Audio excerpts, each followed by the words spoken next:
當到軍事專家都喺沙盤推演，鐵國軍隊係講登陸台灣，而做得當機機會咯。三面蒙台係有可能嘅，係講正義登陸，而我嘅團結一心抵抗外敵，係你最尾期間人決定投降咯。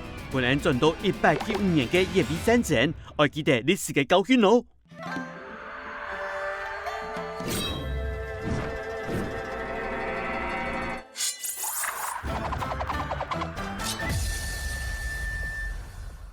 Hello， 大家好，歡迎來到客棧哈哈哈店。195年，一場甲午戰爭簽訂一張馬關條約，台灣赤甲主要變色，日本人愛來嘞。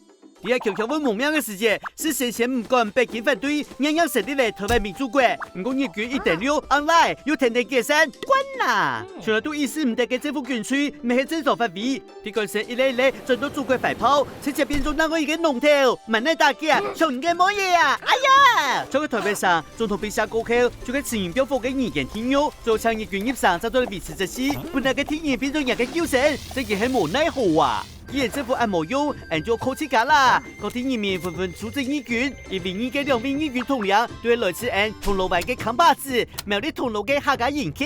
出現一場喺擂台有數殺嘅係，講出在場有權能夠睇，不實無的可比天日記，從寫歷史課本都冇變過嘅小鳳甲太太。你講自家係台灣夜市新創演期嘅鳳甲夜市，就係講記啦。再看到擂台嘅做數殺，佢擺課本冇寫到，不過以為195日不天日，就變到當有名嘅文神，啊唔錯，係吳唐賢，係人哋阿湯哥。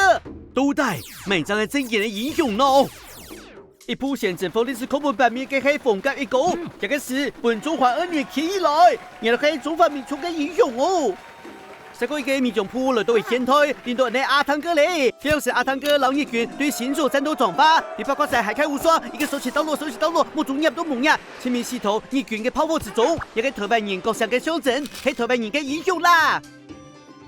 錯都冇得，做乜嘅一下係民族英雄，一下又係台灣英雄，冇得冇對，要來社會客家人咯。轉到嘅台灣前嘅移民朋友，日日都帶係做乜嘅愛行業正常嘅咯，可能答案比人想嘅行較簡單。我將來睇貨從阿鐵，眼陽高成分咯，各地嘅移民組織就係自家家人自家救啦。But 每一位鄉土意識，本人軍第一場戰爭主題實派，所以佢哋唔願意參加協防，一個騙人嘅家人關我屁事嘅概念。移民上下係真是難分，經濟100分，目前就唔係去相似。除非阿湯哥退出轉發過後，因為目前翻譯嘅移民規格就變面啦。這裡講到講到呀，其實移民就係平民百姓，我農也係怪言都唔係事實。嘅移民數唔管從係小鳳甲留一條命，還能從吳唐賢一路打到掛，也都關人自家嘅故鄉，未做出當到行頭，想要力挽狂瀾。前每個人佢做主意，轉到客家，也都係保衛客莊嘅客家英雄哦。